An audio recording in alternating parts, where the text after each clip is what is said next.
नमस्कार दोस्तों, स्वागत है आपका एचडी आईएएस परिवार में। दोस्तों, जैसा आप जानते हैं कि एचडी पे प्रीलिम्स प्रोग्राम 2024 चलाया जा रहा है। किस चीज को ध्यान में रखते हुए 2024 में जो एग्जाम होने वाले हैं, प्रीलिम्स के जो एग्जाम होने वाले हैं, फिर चाहे वो यूपीएससी का एग्जाम हो यानी कि आईएएस का प्रीलिम्स एग्जाम हो या फिर किसी भी स्टेट पीसीएस का एग्जाम हो, उनको ध्यान में रखते हुए ये प्रीलिम्स प्रोग्राम जो है वो चलाया जा रहा है। इसके अंदर हम सभी सब्जेक्टों का रिवीजन कराने वाले हैं। और जैसा कि हम आप लोगों को बताते हैं, आपने देखा भी होगा कुछ हिस्ट्री क्लासेस जो हैं आ चुकी हैं, क्योंकि हिस्ट्री सब्जेक्ट का रिवीजन जो है वो स्टार्ट हो चुका है। काफी क्लासेस जो हैं वो आ चुकी हैं और यदि आपने वो क्लासेस दी हैं तो आप ये समझ गए होंगे कि किस तरह का रिवीजन यहाँ पर चलाया जा रहा है। जो आपको रिवीजन प्रोवाइड यहाँ पर कराया जाएगा, यानी कि जो आपका सब्जेक्ट का रिवीजन कराया जाएगा, वो रिवीजन जो है एग्जाम पर्सपेक्टिव से होगा। यानी कि उन सब चीजों को ध्यान में रखते हुए कि एग्जाम में कैसे क्वेश्चन जो है वो आ सकता है और किन चीजों की आपको जरूरत है, यानी कि कौन सी चीजें जो है वो प्रोवाइड कराई जाएं और कौन सी नहीं कराई जाएं, उन सबको ध्यान में रखते हुए कि आपके लिए क्या इंपॉर्टेंट है। क्योंकि एग्जाम आप आईएएस का देने वाले हैं या फिर किसी स्टेट पीसीएस का देने वाले हैं। इस तरह का रिवीजन करा देना कि हाँ 5 घंटे में 6 घंटे में जो है हम सभी सब्जेक्टों का रिवीजन यहाँ पर करा देंगे, 8-9 घंटे में सभी सब्जेक्ट खत्म कर लीजिए, ऐसा कर लीजिए 2 घंटे में ये सब्जेक्ट खत्म, 3 घंटे में ये सब्जेक्ट खत्म। तो फिर वहां पर भी ना, जब आप जाएंगे एग्जाम हॉल में बैठेंगे तो वहां पर भी फिर सब खत्म, क्योंकि क्वेश्चन का आंसर देना होगा, वो कैसे पूछा गया है ना। आप ये देख रहे हैं कि कैसे एग्जाम का लेवल जो है वो बढ़ता जा रहा है, चाहे वो फिर आईएएस की बात करें या फिर किसी भी स्टेट पीसीएस की कर लीजिए। आप ये तो देखते ही होंगे ना, क्योंकि प्रीवियस ईयर के क्वेश्चन हम साथ में कराते हैं। वहां से आपको एक अंदाजा लग जाता है कि क्वेश्चन कैसे आते हैं और कैसे लेवल बढ़ रहा है। आप ये भी देखिएगा, क्योंकि 2013-14 में जब हम क्वेश्चन लेते हैं कि वहां पर क्वेश्चन कैसे पूछा गया है, और जब हम देखते हैं कि 2020-2022 के अंदर जो क्वेश्चन पूछा गया है वो कैसे पूछा जा रहा है, कैसे चीजों का लेवल बढ़ रहा है, तो फिर हमारे रिवीजन, जब हम किसी सब्जेक्ट का रिवीजन करते हैं तो हमें यह ध्यान देना चाहिए कि हाँ हमारा रिवीजन किस तरह का होना चाहिए, हमें किन चीजों पर फोकस करना चाहिए, है ना। वो एग्जाम के लिहाज से क्या ये क्लास मेरे लिए इंपॉर्टेंट होगी कि नहीं होगी, हमें डिसाइड कर लेना चाहिए कि 3 घंटे के अंदर जो प्रॉपर सभी सब्जेक्ट खत्म किया जा रहा है, पूरी हिस्ट्री खत्म कर दी जा रही है, तो वहां पर रिवीजन किस तरह की चीजें होंगी, रिवीजन किस तरह का किया जा रहा होगा, क्या पढ़ाया जा रहा होगा। क्या वनडे एग्जाम का आप देने वाले हैं एग्जाम, क्या वनडे एग्जाम में बैठने वाले हैं, आप तैयारी कर रहे हैं आईएएस या फिर किसी स्टेट पीसीएस की, और रिवीजन आप सोच रहे हैं कि 2 घंटे के अंदर पूरा हिस्ट्री खत्म हो जाए, तो आप ये जानते हैं, समझते हैं कि किस तरह के क्वेश्चन वहां पर पूछे जाएंगे, हमारे पास किस तरह की चीजें होनी चाहिए, नॉलेज किस तरह की होनी चाहिए। तो यहां पर रिवीजन उसी को ध्यान में रखते होगा, उन सभी पॉइंटों पर हम फोकस करेंगे जो हमारे एग्जाम के लिहाज से इंपॉर्टेंट है। ठीक है, तो आइए शुरुआत करते हैं। आज हम जिस चीज को देखने वाले हैं वो होगा बौद्ध धर्म और जैन धर्म। वहां से क्वेश्चन आए हैं, पूछे गए हैं और पूछे जाने की बौद्धिक संभावना है कि लगातार यहां से क्वेश्चन जो है वो आते हैं। तो बौद्ध धर्म और जैन धर्म को देखते हुए हमारे एग्जाम के लिहाज से यहां पर वो कौन कौन सी चीज हमारे लिए इंपॉर्टेंट है जो हमें पढ़ लेनी चाहिए, हमें देख लेनी चाहिए कि हाँ हमारे लिए सब चीजें इंपॉर्टेंट हैं, ये हमें देख लेना चाहिए। क्योंकि क्वेश्चन जब क्रिएट होगा तो वो कैसे भी क्रिएट हो सकता है, क्योंकि हम आईएएस का एग्जाम देने वाले हैं, हम किसी स्टेट पीसीएस का एग्जाम देने वाले हैं, तो वहां पर अच्छा ही क्वेश्चन पूछा जाएगा, ये हमें दिमाग में रखना चाहिए। तो आइए शुरुआत करते हैं। पहले हम देखेंगे बौद्ध धर्म, देखते हैं कि उत्पत्ति के कारण क्या रहे हैं, वो क्या क्या कारण रहे जिसके कारण बौद्ध धर्म आया, क्या जरूरत ऐसी पड़ गई थी। देखिए, जटिल वैदिक कर्मकांड उस टाइम पीरियड पे जो है इस तरह की चीजें हो रही थी, अंधविश्वास के कारण जो है लोगों में भ्रम की स्थिति थी। इस टाइम पीरियड पे बौद्ध धर्म आया, है ना। भाई किसी चीज की जरूरत होती है तभी उसका जो है वो चीज आती है, उसका आविष्कार होता है। तो उस टाइम पीरियड पे इस तरह की स्थितियां बनी हुई थी। तो वे कौन कौन से पॉइंट है, क्योंकि क्वेश्चन इस लिहाज से भी पूछ ले जाते हैं कि बौद्ध धर्म से संबंधित मान लीजिए उत्पत्ति के आप कौन कौन से कारण मानते हैं, है ना। वहां पर 4 ऑप्शन है या 5 ऑप्शन है, जो है 4 या 5 कथन दिए गए हैं, और वहां पर किसी 1 या 2 कथन ऐसा दिया गया है जो नहीं है, रिलेट नहीं खा रहा है, और आंसर वही है। अब आप ये सोचेगा कि आईएएस के अंदर यदि क्वेश्चन आया है या फिर किसी स्टेट पीसीएस के अंदर वो क्वेश्चन आया है तो रिलेट करता हुआ ही ऑप्शन होगा। आपको ये महसूस नहीं होगा कि हाँ ये तो बिल्कुल ही अलग है। यदि हाँ वाकई आपने चीजें पढ़ी हैं तो फिर हो जाएगा। तो आइए देखते हैं कौन कौन से पॉइंट है। उपनिषद की शिक्षाएं अत्यधिक जो है दार्शनिक थी, जिन्हें जो है समझ पाना सबके लिए आसान नहीं था, ठीक है नहीं। तो भारत में जटिल वर्ण व्यवस्था के कारण जो है समाज में तनाव का होना, व्यापार और आर्थिक समृद्धि बढ़ने के कारण जो है वैश्यों द्वारा अपनी सामाजिक स्थिति को मजबूत करने की जो आकांक्षा थी, है ना। ब्राह्मणों की सर्वोच्चता के कारण जो है समाज में तनाव होना कि एक ही जो समूह है, एक जो है हिस्सा है, वही वर्चस्व कायम करके रखेगा, वही सब चीजों को हैंडल करेगा, तो फिर प्रॉब्लम्स क्रिएट होती हैं। तो उस टाइम पीरियड पे वो थी, है ना।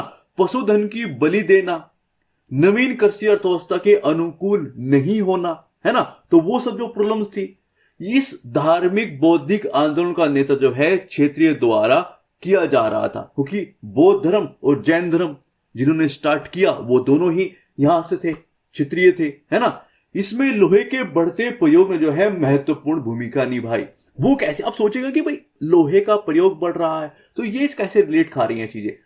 वो क्या है, लोहे का प्रयोग बढ़ रहा है तो कृषि अधिशेष होगा, अधिशेष होगा तो पैसा आएगा, और जब पैसा आता है ना तो बहुत सारी चीजें लेके आता है। कोई भी चीज आती है तो वो परिवर्तन लेके आती है, सोचने का मौका मिलता है ना। आपके पास जो है आपका मनोबल बढ़ता है, आप चीजों को देखते हो कि ये गलत हो रहा है, ये सही हो रहा है। आपका पेट ही, इसमें भूख है ना, तो फिर ये चीजें नहीं समझ में आती कि क्या गलत है क्या सही। आप सोचते हुए पहले पेट भरे, बाद में देखते हैं जो होता है ना। तो उत्पत्ति के कुछ कारण रहे। अब देखते हैं, जैसे कि हमने बोला है कि साथ में हम पी/क्यू भी देखेंगे ताकि हमें पता चलता रहे, ठीक है। जैसे कि पी/क्यू भी कवर हो जाएंगे। तो ये क्वेश्चन आया है बिहार पीसीएस के अंदर। क्वेश्चन क्या है कि निम्न में से किस भारतीय दर्शन ने परमाणु सिद्धांत का प्रतिपादन जो है वो किया था। तो वो किसने किया था, वैशेषिक ने जो है किया था। आंसर इसका डी है। आइए आगे बढ़ते हैं। अब जो है स्टार्ट कर लेते हैं अपने पॉइंट टू पॉइंट चीजों को, ताकि हमारे पास जो वो सब चीजें आ जाए जो एग्जाम के लिहाज से इंपॉर्टेंट है। गौतम बुद्ध के बारे में जानते हैं। इनका टाइम पीरियड जो है 563 बीसी से लेकर 483 बीसी तक रहा, ठीक है। इन्हें सिद्धार्थ, शाक्य मुनि, तथागत जो है भी कहते हैं। ये शाक्य वंश से संबंधित थे। पिता जो है सुद्धोधन थे, है ना। माता का नाम महामाया देवी था और जन्म का स्थान जो है वो लुम्बिनी था। इन्होंने जो है 29 वर्ष की आयु में ग्रह को त्याग दिया था। इस घटना को क्या कहते हैं, बौद्ध धर्म में महाविनिशीकरण कहा जाता है।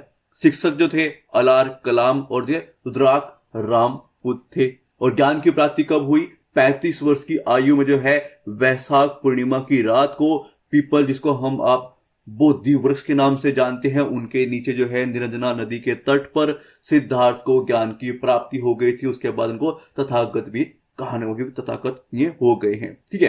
प्रथम उपदेश कहां पर दिया, तो कहते क्या है, धर्म चक्र परिवर्तन पर जो है उन 5 शिष्यों को दिया था और सारनाथ में दिया था, ठीक है। जिनमें प्रथम शिष्य के रूप में महाकश्यप भी उसमें शामिल थे, ठीक है। महापरिनिर्वाण यानी कि कुशीनगर के अंदर जब उनकी डेथ हो गई तो उसको क्या घटना कहते हैं और कब हुई थी, 483 ईस्वी में जो है वो हुई थी, ठीक है। तो उनके बारे में मोटा मोटा हमने जान लिया कि भाई कब ज्ञान की प्राप्ति हुई, किस पेड़ के नीचे हुई, उसको हम क्या मानते हैं, ठीक है। जब उन्होंने घर को त्यागा तो उस घटना को क्या कहते हैं। जब प्रथम उपदेश दिया तो क्या उनके अंदर प्रथम जो है शिष्य था कि नहीं था, कितने शिष्यों को दिया था और कहां पे दिया था, कब उनकी मृत्यु हुई, उस घटना को क्या कहते हैं, वो सब हमने बातें देख ली है। अब आगे बढ़ते हैं, एक क्वेश्चन को देख लेते हैं कि क्वेश्चन पूछा गया है बिहार पीछे 2015 में आया है कि बुद्ध ने अपना प्रथम उपदेश कहां दिया था।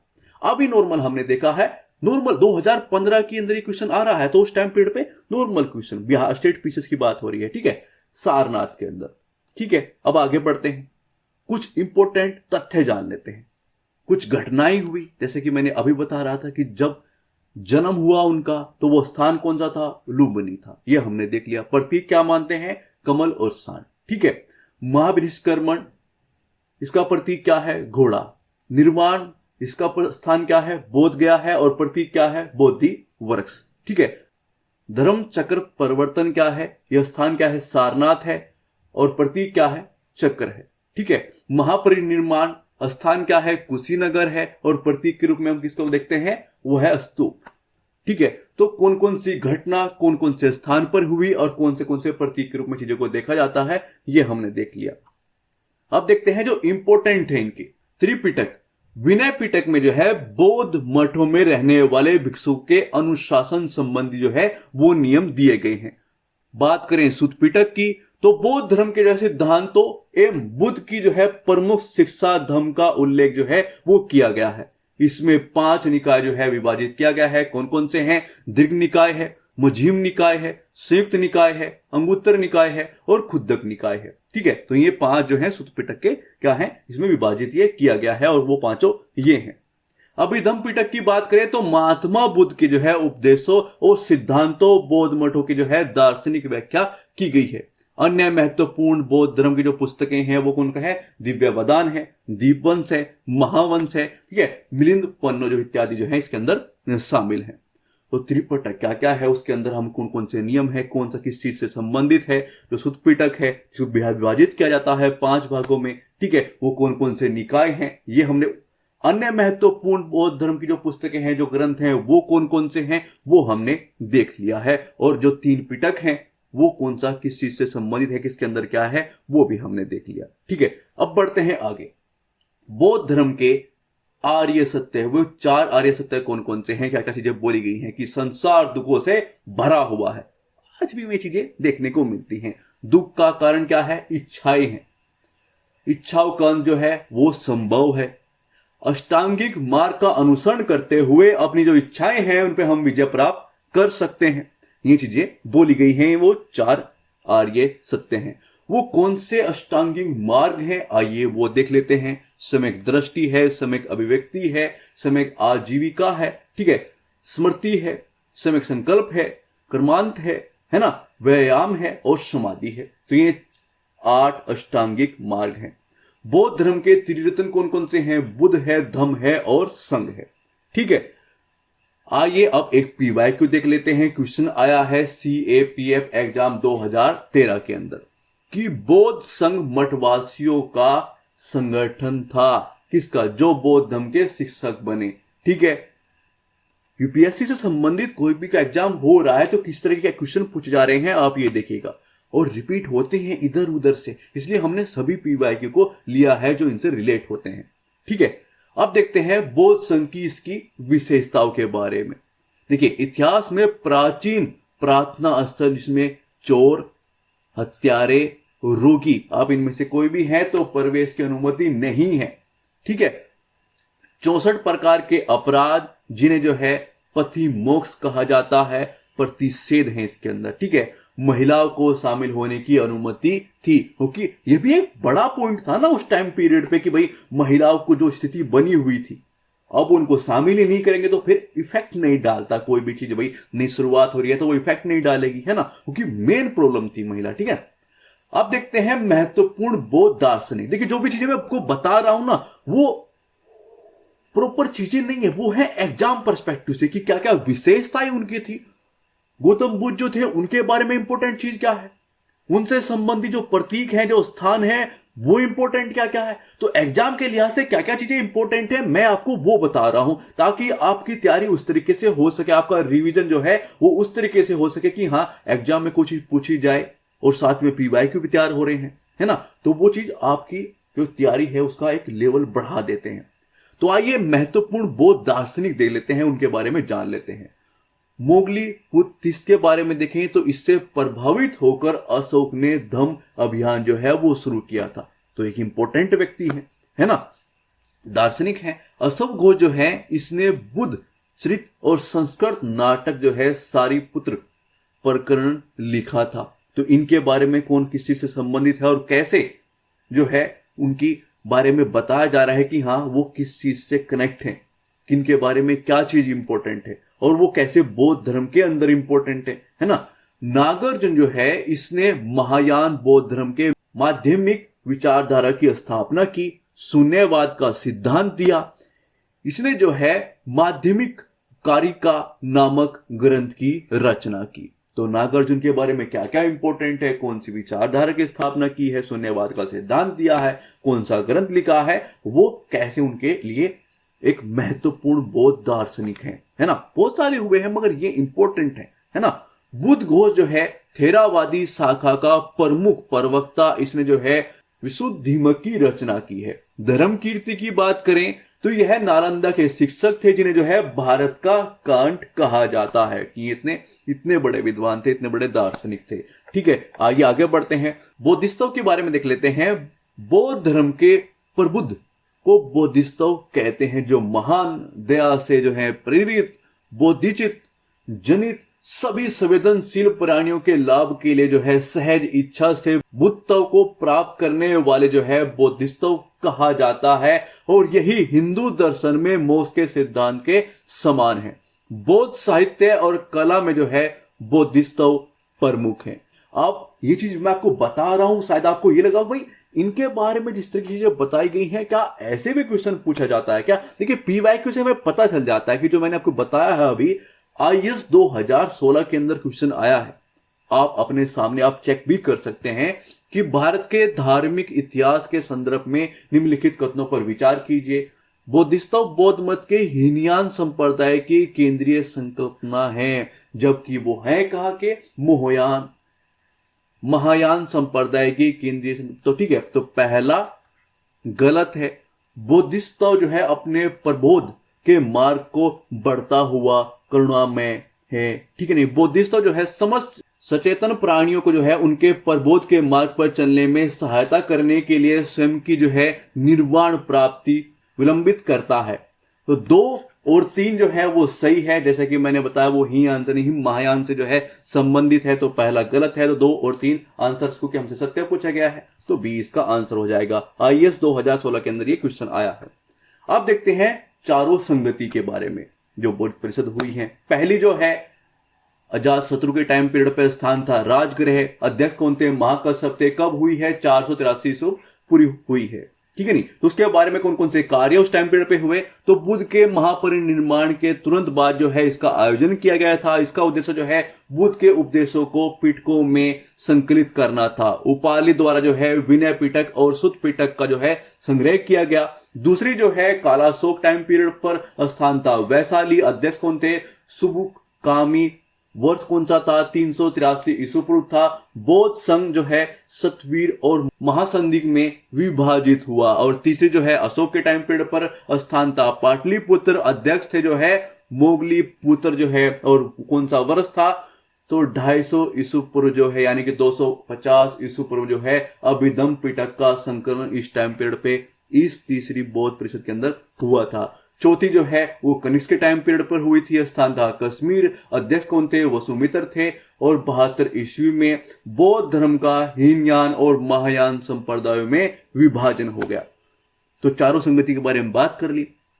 कौन सी संगति में कौन कौन से कार्य हुए हमने अच्छे से बात कर ली। अब देखते हैं क्वेश्चन आए हैं बिहार पीसीएस के अंदर हमने लिए हैं। प्रथम बौद्ध महासभा कहां आयोजित की गई? अभी मैंने बताया कि कहां पर हुई, राजगृह में। इनमें जो है किस शासक ने चतुर्थ बौद्ध संगति कश्मीर में आयोजित की थी? कनिष्क ने की थी। ये भी जो है बिहार पीसीएस के अंदर आया है। भगवान बुद्ध के जो है महापरिनिर्वाण के बाद पहली बौद्ध संगति हुई थी। मतलब चीजें हल्का हल्का सा चेंज हो रहा, क्वेश्चन सेम है ना, बिल्कुल सेम क्वेश्चन जो है वो पूछे जा रहे हैं और ऐसी चीजें हल्की हल्की चेंज होती है और ये आपने अलग अलग स्टेट पीसीएस के अंदर भी देखने को मिलेगा। ठीक है नहीं, अभी हमने बात की कि 2 थे, बौद्ध धर्म डिवाइड हो गया है किस किस में, महायान और हीनयान। क्वेश्चन भी देखा है। अब देखते हैं महायान बौद्ध धर्म के बारे में जान लेते हैं। देखिए महायान शब्द जो है संस्कृत भाषा का शब्द है जिसका तात्पर्य महान पहिया होता है। बुद्ध जो है बौद्धिस्तव के माध्यम से निर्वाण प्राप्ति पर बल दिया गया है क्योंकि ये महायान से संबंधित है। अभी क्वेश्चन देखा है हमने, वहां पर हीनयान रख दिया गया है ना, बस वो गलत था। हम चीजों को ऐसे पकड़ते हैं चीजें जो हमारे लिए इंपॉर्टेंट है ना, जो चीज एग्जाम के लिहाज से इंपॉर्टेंट है वो हमारे पास होगी तो हम पकड़ पाएंगे चीजों की। भाई महायान, वहां तो बात हो रही थी कि बुद्ध एवं बौद्धिस्तव जो है के माध्यम से निर्वाण प्राप्ति पर बल दिया गया है, वो तो महायान के अंदर बात हो रही थी, तो हीनयान कैसे आ गया यहाँ पर? अभी हमने क्वेश्चन देखा है ना। इनका विश्वास जो है बुद्ध में फिर से जन्म लेंगे, इनका विश्वास था कि जो बुद्ध हैं वो फिर से जन्म लेंगे। ठीक है, यह उत्तरी भारत कश्मीर से शुरू होकर, महायान की बात हो रही है, मध्य एशिया, पूर्वी एशिया और दक्षिणता एशिया के कुछ भागों में जो है विस्तारित हुआ। बुद्ध की मूर्ति की ये पूजा करते हैं, यानी ये मूर्ति पूजा जो है वो है। इनकी भाषा जो है वो संस्कृत है। महायान परंपरा से जो है संबंधित बौद्ध धर्म की जो है शाखाएं चीन, कोरिया, तिब्बत और जापान में जो है वो प्रचलित है। ठीक है, हमने महायान के बारे में जान लिया, अब जान लेते हैं हीनयान के बारे में। देखिए, इसे छोटे पहिए के रूप में जो है संदर्भित किया जाता है। यह बुद्ध की वास्तविक शिक्षाओं में विश्वास करते हैं। ठीक है, आत्मानुशासन एवं अध्ययन के माध्यम से जो है निर्वाण प्राप्ति पर ये बल देते हैं। वो किन पर दे रहे हैं, ये अंतर है, यहीं पर पता चल जाता है कि जब निर्वाण की बारे में बात हो रही है तो ये किस चीज पर बल दे रहे हैं और महायान वाले किस बात पर बल दे रहे हैं। ठीक है, इनके अनुसार जो है बुद्ध का जन्म नहीं होगा, वहां पर बोला जा रहा है कि भाई बुद्ध का जन्म होगा, इसलिए वे मूर्ति पूजा करते हैं। ये मूर्ति पूजा में विश्वास नहीं करते हैं, ये उनकी मूल शिक्षा में विश्वास करते हैं। ठीक है, नहीं, इनकी भाषा जो है वो पाली थी, उनकी संस्कृत थी। ठीक है, इनके अनुसार जो है बुद्ध उनके गुरु हैं, ना कि भगवान, मगर वो उनको भगवान मानते हैं। ठीक है, इसमें 18 उप शाखाएं जो है वो शामिल है। आइए अब क्वेश्चन देख लेते हैं। क्वेश्चन आया है CAPF एग्जाम 2013 के अंदर कि बौद्ध मत के महायान और हीनयान प्रकारों के बीच जो है महत्वपूर्ण अंतर क्या था। अभी देखिए, महायान जो है बुद्धिस्टों में विश्वास करता था जबकि हीनयान नहीं करता था, यह अंतर था। ठीक है, नहीं, ये इंपॉर्टेंट है। अब इस तरह की चीजें हो सकती हैं। अंतर क्या था, अभी मैंने काफी अंतर आपको बताया कि महायान और हीनयान में क्या क्या अंतर है, और ऐसी चीजें पूछी जा सकती हैं कि हो सकता है इस चीज को हटा के कुछ अन्य चीजें डाल दी जाए, है ना, तो वो आप देखिएगा। ठीक है, अब आगे बढ़ते हैं। अब ने इतनी सारी बातें जानी बौद्ध धर्म के बारे में, तो उन्हें क्या क्या योगदान दिए हैं उसके बारे में देखते हैं। ठीक है, इसमें कर्मकांड एवं पशुओं की बलि जो है इत्यादि से दूर रहकर नैतिक जीवन पर जोर दिया गया। इसमें भगवान और आत्मा की जो है विद्यमानताओं को, मान्यताओं को जो है नहीं दी गई, भाई ये चीजें हैं ही नहीं। ठीक है, नहीं, निर्माण प्राप्ति के लिए मध्यम मार्ग पर जोर दिया गया है। उदार और लोकतांत्रिक मूल्यों को बढ़ावा दिया गया है। महिलाओं को जो है पुरुषों के समान दर्जा प्रदान किया गया है, क्योंकि वही मेन प्रॉब्लम उस टाइम पीरियड पे थी। तो ये सुधार हम देख रहे हैं कि हाँ, बौद्ध धर्म आया तो उन्होंने क्या क्या योगदान दिए हैं। ठीक है, नहीं, जाति और वर्ण व्यवस्था की जो है, जो वर्ण व्यवस्था उस टाइम पीरियड पे चल रही थी उसकी निंदा की है, और समाज में भेदभाव की भी निंदा की गई है। वेदों की सत्ता को चुनौती गई है और तार्किकता को अधिक महत्व उस टाइम पीरियड पे दिया गया। ये योगदान रहा कि क्या क्या चीजें चेंजेस हुए, है ना, मैं क्या क्या बातें लेके आए, उनके बारे में हम बात कर रहे हैं। कला संस्कृति में किस तरह का योगदान दिया। चैत्य और विहारों के साथ जो है सांची, भरहूत और गया में जो है स्तूपों का निर्माण किया जाना। तक्षशिला, नालंदा, विक्रमशिला, ठीक है, विक्रमशिला जैसे जो है आवासीय विश्वविद्यालयों द्वारा शिक्षा को बढ़ावा दिया गया। बौद्ध धर्म की शिक्षाओं में से जो है पाली व अन्य स्थानीय भाषा, क्योंकि उस टाइम पे मेन प्रॉब्लम नजर आ रही है और आज भी आती है। किसी ऐसी भाषा में आप शिक्षा देंगे जो हर इंसान उससे कनेक्ट नहीं हो पाता है, तो शिक्षा जो है, जो अपना इंपॉर्टेंट रोल होता है वो अदा नहीं कर पाती है। आप ऐसी लैंग्वेज में शिक्षा दे रहे हो जो समझ में ही नहीं आ रही है काफी जो है जन के, तो फिर क्या फायदा ऐसी शिक्षा को, वो पहुंच ही नहीं पाएगी वहां तक। तो वो प्रॉब्लम उस टाइम पीरियड पे थी। इन्होंने क्या किया, स्थानीय भाषाओं को चुना, उसमें अपनी बातों को जो है रखा। ठीक है, भारतीय संस्कृति एशिया के अन्य भागों में जो है प्रचार प्रसार हुआ कि भाई ऐसी भारतीय संस्कृति है, इस तरह की चीजें अन्य देशों के अंदर, अन्य जगहों के अंदर वहां पर प्रचार प्रसार हुआ। अब देखते हैं पतन के क्या कारण है। जब इतनी सारी चीजें थी और ये चेंजेस करने के लिए आए थे, फिर ऐसे क्या कारण नहीं जिससे पतन हो गया, उस टाइम चीजें उस तरह से नहीं हो पाई। बौद्ध धर्म के जो सिद्धांत थे, जो अनुशासन था, उसका पतन हुआ तो बौद्ध संघ का भी पतन हो गया। यानी कि जो चीज आप लेके आए थे, आपने उसी चीज को गवा दिया। बौद्ध धर्म ने जो है संस्कृत को अपनाया, जो प्रॉब्लम चल रही थी। अब जो विशेष वर्ग के पास उस तरह की शिक्षा थी, जो जन समूह था, जो कनेक्ट हो पा रहा था, वो दूर हो गया। 5वीं एवं 6वीं शताब्दी में जो है हुनों के आक्रमण, 12वीं शताब्दी में जो है तुर्की के आक्रमण से बौद्ध मठों को तोड़ा गया, तो ये भी एक प्रॉब्लम रही। बौद्ध धर्म जो है प्रमुख रूप से शहरी क्षेत्रों का धर्म था और ग्रामीण भारत हमेशा से जो है हिंदू की बहुलता वाला रहा है। भारत में इस्लाम के आगमन से शहरी क्षेत्रों प्रभावित होने के साथ साथ जो है बौद्ध धर्म की प्रभावित किया। ठीक नहीं, ब्राह्मणों का उत्थान हुआ और बौद्ध धर्म में विभाजन हो गया, 2 भागों में डिवाइड हो गए, फिर वो अन्य चीजों में डिवाइड हो गए, तो प्रॉब्लम्स चलती रही। शाही संरक्षण जो उनके पास था, है ना, जो मिल रहा था शाही संरक्षण, वो मिलने की में कमी हो गई। तो ये सारे पतन के कारण हम देखते हैं। अब वो स्थान देख लेते हैं जो यूनेस्को के विश्व विरासत स्थल में शामिल है। बिहार के नालंदा महाविहार को जो है पुरातात्विक स्थल है। मध्य प्रदेश के सांची में बौद्ध स्तूप जो है। बिहार के बोध गया में जो है महाबोधि मंदिर है। महाराष्ट्र में जो है औरंगाबाद के अजंता की जो गुफाएं हैं वो सब बौद्ध धर्म के संबंधित यूनेस्को की विश्व विरासत स्थल हैं। तो हम एग्जाम के लिहाज से जो भी इंपॉर्टेंट होगा ना, देखिए मैंने आपको आज के करंट के सिस्टम की भाई हाँ ये चीज भी आपके लिए इंपॉर्टेंट हो सकती है कि बौद्ध धर्म से संबंधित यूनेस्को की विश्व विरासत स्थल के अंदर कौन कौन चीजें शामिल हैं, वो पॉइंट हो सकता है, ठीक है नहीं। तो कुछ भी हो एग्जाम के लिहाज से वो हम आपको बताएंगे। अब हम बात करते हैं जैन धर्म के ऊपर। देखिए 6ठी शताब्दी ईसा पूर्व जो है जैन धर्म प्रभाव में आया जब भगवान महावीर ने इस धर्म की शिक्षा दी। जैन शब्द का अर्थ जो है जिन होता है ना, जिसका तात्पर्य होता है विजेता से। जैन धर्म में जो है कुल 24 तीर्थंकर हुए, जिनमें पहले जो है ऋषभनाथ या फिर ऋषभदेव के नाम से हम उनको जानते हैं। जो 23वें तीर्थंकर थे वो पार्श्वनाथ थे और जिनका जन्म जो है वाराणसी में ही हुआ था। 24वें जो कि इंपॉर्टेंट है, जिनके चारों ओर चीजें घूमती हैं, वो अंतिम तीर्थंकर वर्धमान महावीर थे।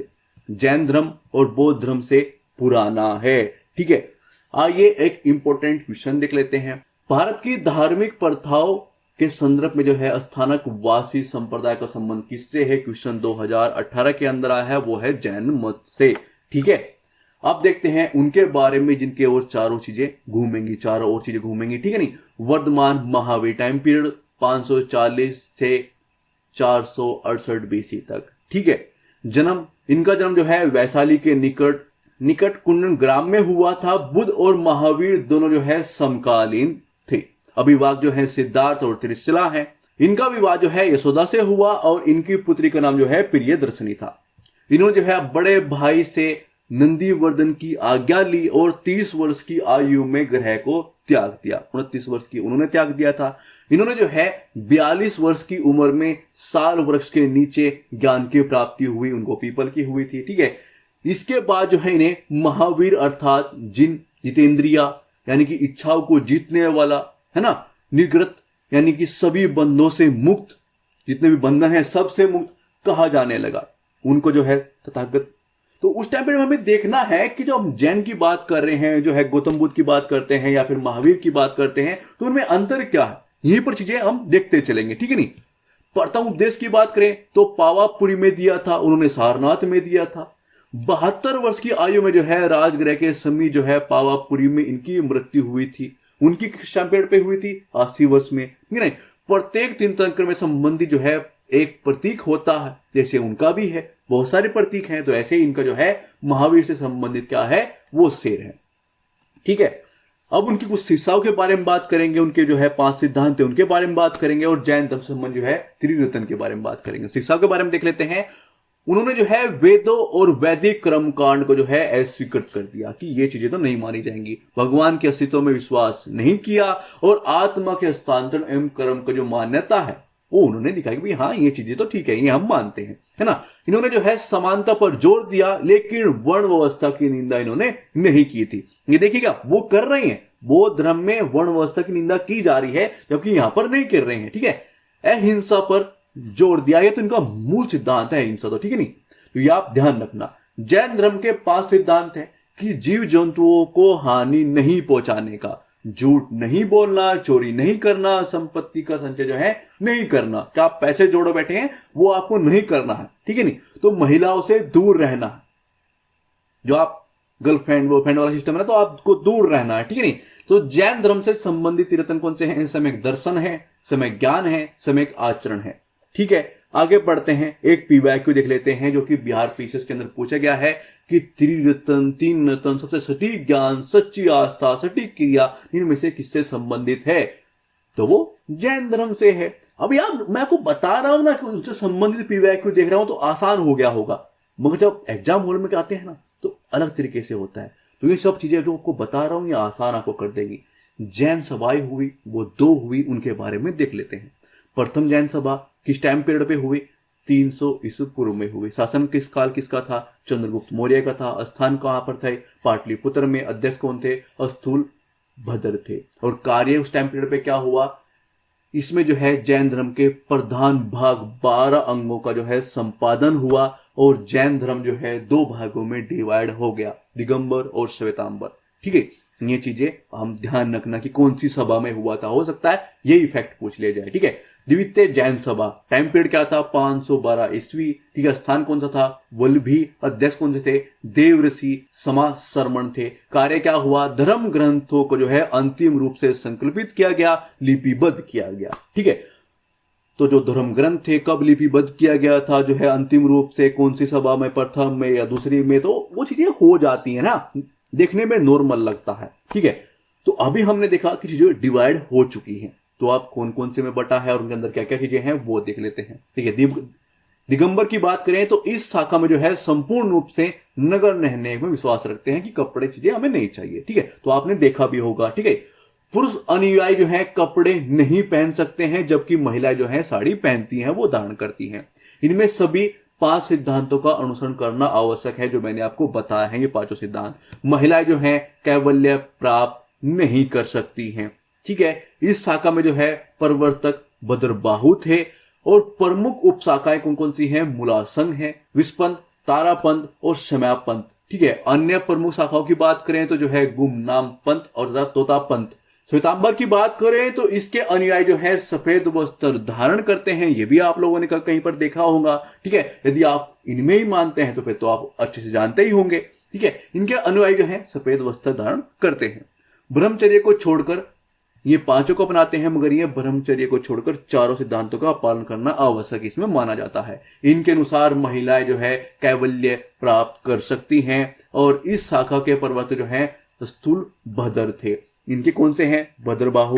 इनके कौन से हैं, स्थूल भद्र। ये चीजें देखनी चाहिए कि कौन से किससे संबंधित हैं। ठीक है, नहीं, प्रमुख उप शाखाएं कौन सी हैं, मूर्ति पूजक हैं, स्थानकवासी हैं और थेरापंथी हैं। अभी मैंने स्थानकवासी पे क्वेश्चन जो है आप लोगों के सामने रखा था।